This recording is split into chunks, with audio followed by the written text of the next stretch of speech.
Assalamualaikum warahmatullahi wabarakatuh. Saya Hu Pujiah, CGP Angkatan 11 dari TK Plus Anaba. Saya akan memaparkan demonstrasi kontekstual sesuai pemikiran Ki Hajar Dewantara, yaitu pembelajaran berpusat pada murid. Menurut Ki Hajar Dewantara, pendidikan merupakan tempat menaburkan benih-benih kebudayaan yang hidup dalam masyarakat sekaligus sebagai instrumen tumbuhnya unsur peradaban, agar kebudayaan yang kita wariskan kepada anak cucu kita di masa depan. Pendidikan sebagai tuntunan yaitu tuntunan dalam hidup tumbuhnya murid. Maka mendidik adalah menuntun kodrat yang ada pada murid agar mereka dapat mencapai keselamatan dunia yang setinggi-tingginya, baik itu sebagai manusia maupun sebagai anggota masyarakat. Murid diciptakan sebagai makhluk yang memiliki kodrat untuk mereka hidup dan tumbuh. Pendidik tidak dapat menentukan dan berkehendak akan hidup tumbuhnya murid. Pembelajaran yang berpihak pada murid, yaitu pendidik menuntun tumbuh atau hidupnya kekuatan-kekuatan itu dengan mengarahkan seluruh daya upaya untuk menumbuhkan budi pekerti, pikiran, dan jasmani agar dapat memperbaiki perilakunya. Anak-anak tumbuh berdasarkan kekuatan kodratnya yang unik. Tidak mungkin pendidik mengubah kodrat yang sudah dibawanya dari lahir. Setiap murid memiliki kekuatan-kekuatan yang memerlukan tuntunan orang dewasa. Menurut Ki Hajar Dewantara, pendidikan yang sesuai dengan bangsa kita adalah pendidikan yang humanis, kerakyatan, dan kebangsaan. Ki Hajar Dewantara menggagas perlunya sistem pendidikan yang humanis dan transformatif, yaitu seorang guru memberikan contoh yang baik.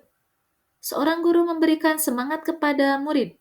Seorang guru haruslah memberikan dorongan atau menjadikan murid mandiri. Guru menghamba pada murid. Kita sebagai guru harus ikhlas dan bebas mendekati sang anak dengan fokus pada kebutuhan dan kepentingan anak dalam proses belajar. Pendidikan kultural yaitu pendidikan yang berdasarkan garis dan bangsanya.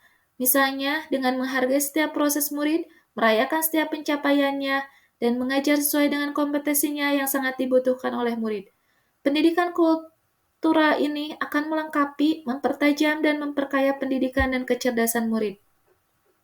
Ki Hajar Dewantara percaya bahwa anak-anak harus dididik dengan mempertimbangkan kodrat alam dan kodrat zaman. Anak-anak harus diajarkan sifat-sifat yang sesuai dengan kodrat alam mereka dan keterampilan yang sesuai dengan tuntutan zaman. Tugas kita sebagai pendidik memberikan pelajaran yang sesuai dengan kodratnya. Maka dengan keunikannya itu, guru harus memberikan tuntunan yang tepat. Kita tidak bisa melihat peserta didik yang dapat terpisah dari tempat hidupnya.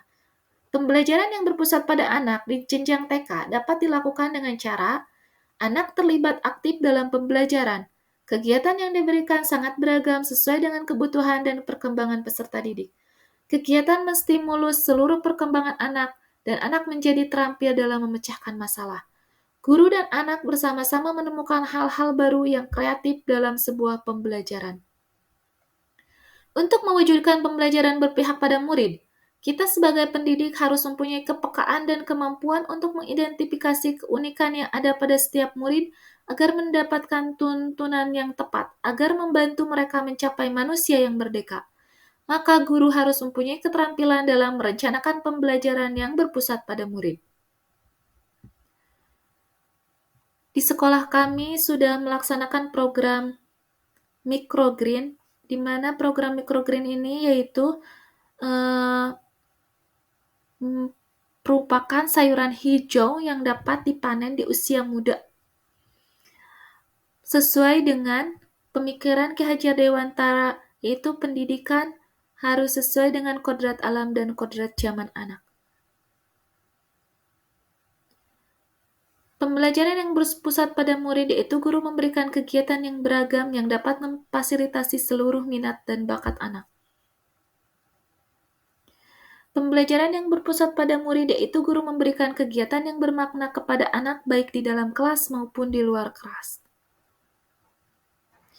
Untuk mewujudkan pembelajaran yang berpusat pada murid, ada tantangan yang harus dihadapi, yaitu karakteristik anak yang beragam sehingga dibutuhkan kompetensi guru yang memahami kecakapan dalam memimpin pembelajaran yang berdiferensiasi, membutuhkan media dan sumber belajar yang beragam, membutuhkan waktu yang banyak untuk guru memetakan kebutuhan murid dan mengidentifikasi sesuai kebutuhan anak. Namun, ada solusi untuk menghadapi tantangan tersebut, yaitu guru harus terus mengembangkan diri terkait pembelajaran berdiferensiasi. Agar media dan sumber belajar beragam, guru memanfaatkan sumber daya yang ada di sekolah maupun di lingkungan sekolah. Guru selalu menyediakan waktu untuk berefleksi dan melakukan asesmen terhadap peserta didik. Terima kasih, semoga bermanfaat. Berdaya, bergerak, dan berdampak. Salam guru penggerak.